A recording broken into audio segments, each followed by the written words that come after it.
just before I do example 1, I just want to point out that all of the examples here for this exercise, you'll see all have 1 at the beginning of the binomial.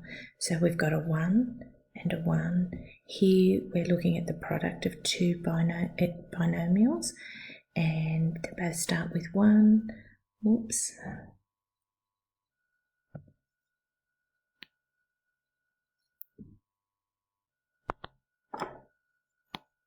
We look on at example 4 beginning with a 1, example 5 have 1s at the beginning of the binomial. 6 has a 1 at the beginning, this is a binomial. We'll look at when both terms are numerals, and that's the end of the examples. So I won't make reference to what's happening to the 1 again. I'll just be focusing on the second term of the binomial, because you know that there is something happening to the 1, but because 1 to any power is a 1, I won't, like I said, I won't make reference to it. Okay, so let's have a look at the first one.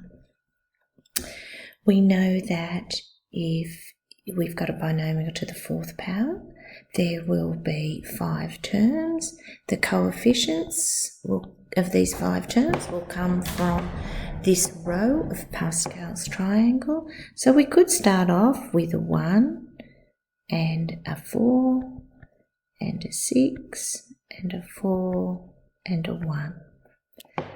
Now we know that, strictly speaking, we're going to multiply this by this second term to the 0 power and add.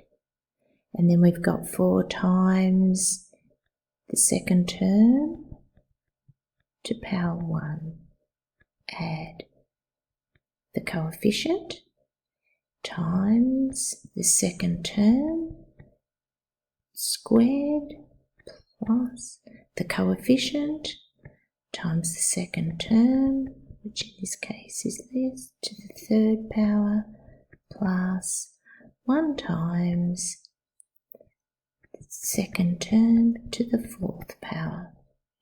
And when we tidy that up,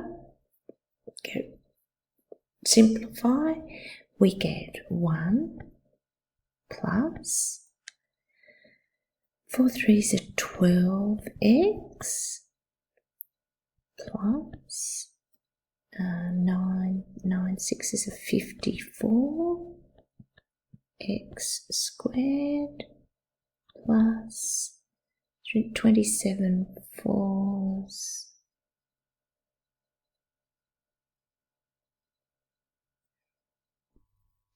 108 x cubed plus 3 to the power 4 is 324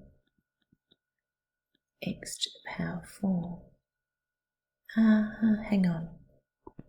3 to the power 4 is simply 81.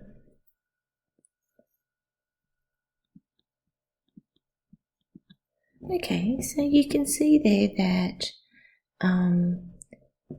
by introducing a term this, with a coefficient will ultimately change the coefficients of your resulting expanded polynomial. So there we just have to be careful and make sure that you probably put this step in and follow that, especially in the beginning until you become more familiar with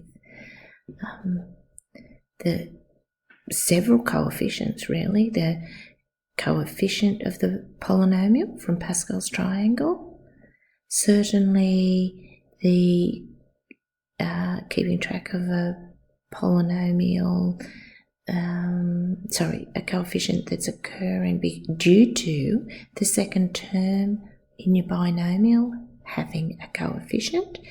And then, of course, when we get up to the more complicated situation, we'll have to keep track of what's happening with this term as well, if it's anything other than a 1.